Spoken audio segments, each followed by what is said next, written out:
Первый день каникул показал, подростки не соблюдают масочный режим. Нарушения были зафиксированы в ходе рейда по местам массового скопления людей в крупных торговых центрах. В итоге остановлены были 20 человек. На первый раз с ними была проведена беседа. Иван Бричевский знает больше. Перед выходом на рейд инструктаж. Полицейским помогают волонтеры молодежного центра Сыктывкара. Вместе им предстоит пройти сразу несколько торговых центров столицы Коми. Инспектировать они будут не только магазины, но и места общественного питания. Именно здесь чаще всего в каникулы обитает молодежь.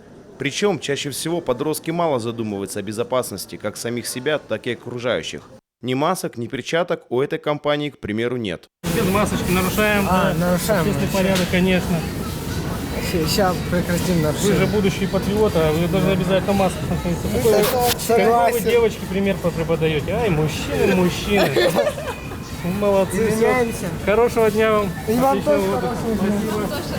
Вот так педагогично и дружелюбно волонтеры наставляют подростков, чтобы те добросовестно соблюдали масочный режим.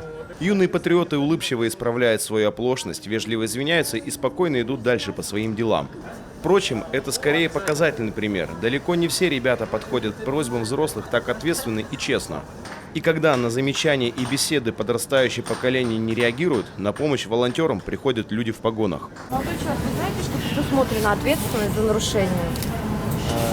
Статья 20.6, часть 1. Штраф предусмотрен. Буду иметь в виду. Ну, вы не имеете в виду, потому что к вам второй раз уже подошли, а вы как бы в виду все равно не имеете. То есть третьего раза уже не будет, соответственно. Вместо третьего предупреждения штраф. Сумма по статье от 1000 до 30 тысяч. Немалая. А потому школьники решают поберечь родительский бюджет и больше не провоцировать правоохранителей. Впрочем, встречаются волонтерами и полицейскими и те, у кого вообще нет с собой маски. И это при том, что по всей стране ранее был введен всеобщий масочный режим. Знаете, что нельзя в общественных местах находиться без маски? Да. А почему вы пришли сюда без маски? Не знаю. Не знаете? А вы исправитесь? Да. Больше не будете Нет. нарушать?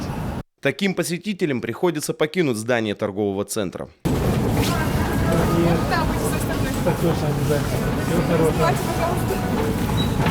Тем временем ревизоры отмечают, первый день каникул дает не самые лучшие результаты. Дети в большинстве случаев надевают маски только после напоминания со стороны волонтеров или полицейских. На сегодняшний момент было нарушение более 20.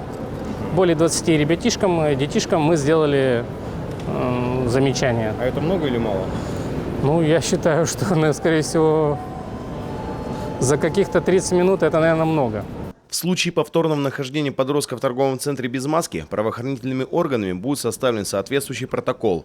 Он влечет за собой предупреждение или наложение штрафа. Материал направят и в комиссию по делам несовершеннолетних. Если ребенку нет 16 лет, наказание понесут его родители или законные представители.